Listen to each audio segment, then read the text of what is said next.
Hi everyone, it's me again, Kuya Daniel, and let's talk about this matter. No?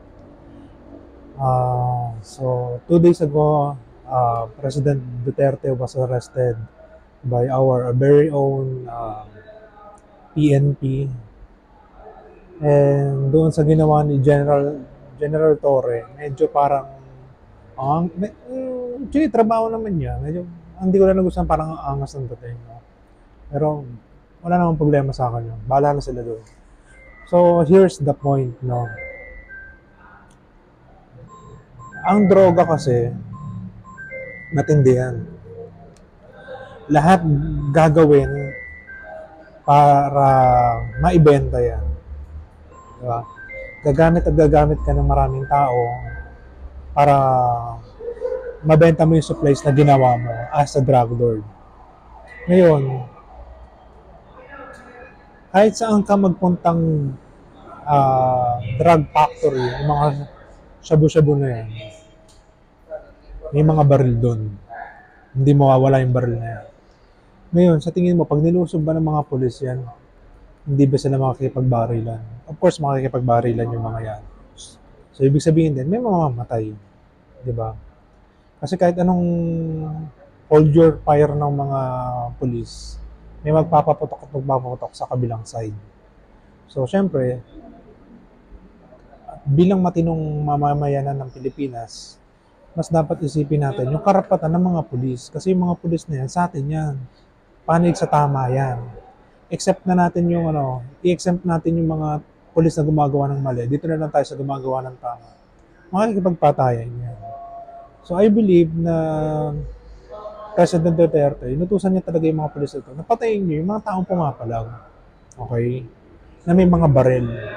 Pero doon naman sa part na sinasabi ng mga ilang kababayan natin na pinapatay yung mga kamag-anak nila na inosente daw. Hindi naman Sir Duterte ang may kasalanan na nun. Diba? Yung police itself na yung gumawa ng mali, sila ang dapat sisihin. Nagkakaintindihan ba? Yun yung hindi maintindihan ng mga kababayan natin kasi kulang sila sa aral. Diba? Pinag-aaral kayo ng mga magulang nyo, hindi kayo nag-aaral. O no, mukhang tanga kayo, mukha kayong tanga ngayon, nasan kayo? Diba? Tapos sinisisi nyo na pinatay sila dahil inutos ng presidente. Tingnan nyo rin yung muna yung sarili nyo. Pusher kayo di ba? Tulak kayo. Ano bang parusa sa mga tulak? Basahin nyo yung Comprehensive Act on Dangerous Drugs. Tingnan nyo yung mga parusa doon. Na kapag nahulihan ka na ganitong gramo, may parusa kang ganyan. Tapos, reclusion perpetua kapag ganito kadami. Di ba? So, sa simpleng bagay na to, hindi dapat maging accountable si Duterte. Kasi, hindi mo pwedeng serban ng warrant of arrest yung mga drug lords na yan ng papel lang ang dadalin mo. Dapat meron kang dadalhin talagang mga high-powered guns at kompleto sa gear yung mga police na papapuntahin mo kasi expect na may magkakaroon ng encounter. So, ito mga kapwa Pilipino natin, patawa masyado Mag-aaral kayo maigi, huwag kayong bobo. Nakakapikon kayo. Mag-aaral kayo, ha?